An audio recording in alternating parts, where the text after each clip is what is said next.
Ta ise ei olnud süüdi oli vastaspool ja tal tekkis vaidlus vastaspoole kindlustusseltsiga, kes ei hüvitanud neid kulusid, mis oli, tõi erinevaid põhjuseid, hakkas seal viivitama.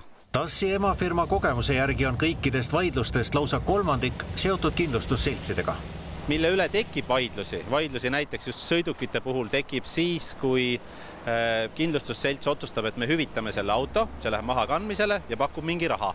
Kindlustusvõtja, klient ei ole nõus selle rahaga, vaatab, et tahaks rohkem saada ja siis läheb selle summa üle vaidluseks. Mida siin soovitada on see, et tegelikult on alati võimalik võtta sõltumatu eksperthinnang, kes siis hindab selle auto turuväärtuse ja siis selle otsuse põhjal reeglina juba peaks siis õiglane tulemus saavutatama. Õigusabikulude kindlustus olemasolu korral võtab vaidlemise kulud enda kanda TASS.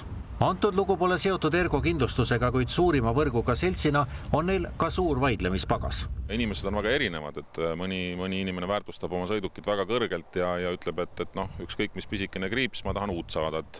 Et suhtumised on väga erinevad ja autoremont on teadupärast väga keerukas tegevus, et ükskõik kuidas me seda teeme, siis nii-öelda uut autot ei ole võimalik kunagi ehitada, et alati kaasneb see, et nii-öelda seda moraalset poolt ei saa hüvitada. Enamasti algavad vaidlused siiski juba avariikohal või tekitavad vaidlusi avariikohal tegemata jäetud asjad. Tihti on see, et lepitakse midagi kokku, millest pärast siis üks osapool ei pea kinni, eriti kui see ei ole kirjalikult vormistatud. On juhtumeid see, kus isegi politsei avariikohal võib väita, et te olete niikuinii süüdi, kirjutage alla, klient ka kirjutab alla, aga pärast hakates süvenema ja asja lahendama edasi, kuni näiteks ka vaidluskomisjonis, siis selgub, et tegelikult ei olnud nii ühene see süü ja tõendid on erinevad, mis võib-olla hoopis viitavad jagatud süüle. Kahjuks on tavapärane praktika see, et osapooled lepivad nii-öelda jooksu pealt kokku, et sõidame sinna lähimasse Statoili, saame seal kokku. Paremal juhul saadakse seal kokku ja hakatakse seal vaidlema, kes kust tuli, mis tuli põles fooris, nii edasi.